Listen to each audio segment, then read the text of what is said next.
Ika nga ng kasabihan, laging nasa huli ang pagsisisi.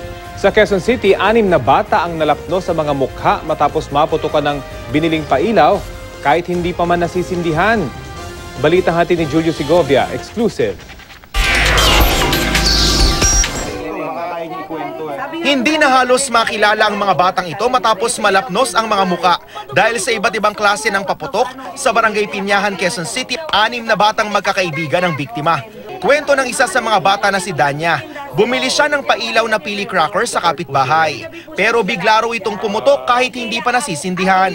Kaya nadamay ang iba pang firecrackers na tinda rin doon. Pasinta pa lang po ako, sumabog agad. Tapos pumunta pa ako sa bahay, sinabunan ko po.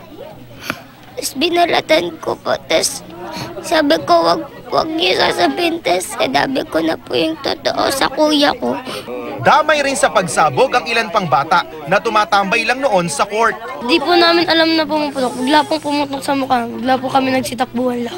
Ang ikinasasama ng loob ni Aling Lydia, ina ng isa sa 6 na batang biktima, bigla raw tumakas si Rudy Magan, ang tindero ng mga paputok. Sana po ay hindi niya iwasan o iwanan yung obligasyon niya dito bilang siya naman kasi po yung nagtitinda. Kailangan niyang kahit lang magbibigay siya ng kunting pinansyal para makatulong sa pagpapagamot ng mga batang itong.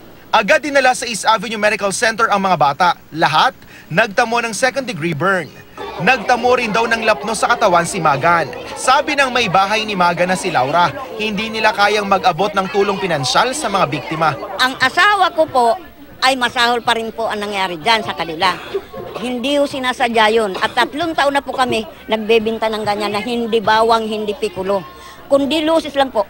Plano ng pamilya ng mga bata na magreklamo sa barangay. Sa Jose R. Reyes Memorial Medical Center naman, round the clock na ang pagbabantay ng mga doktor. Dito sa Tondo Medical Center, nakahanda na ang mga medical equipment pati na ang mga gamot na gagamitin sa mga posibleng mabiktima ng mga paputok sa pagsalubong sa bagong taon. Nakasterilize na ang mga gamit, gaya ng peanut bone cutter, mallet at pistol drill.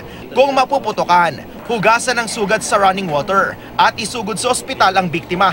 Kung makalulo ng paputok gaya ng Watusi, first aid ang pag-inom ng egg white. 5 itlog sa mga bata, 8 naman sa nakatatanda. Bukod sa puting itlog, gamot din sa Watusi ingestion ng powdered charcoal o dinikdik na uling. Powdered charcoal, ihahalo siya sa water, then through NGT, papasok siya sa tiyan, tapos i-aspirate para makuha yung, tawag natin, yung toxin red na na-ingest yung isang pasyente po. Julio Segovia, GMA News.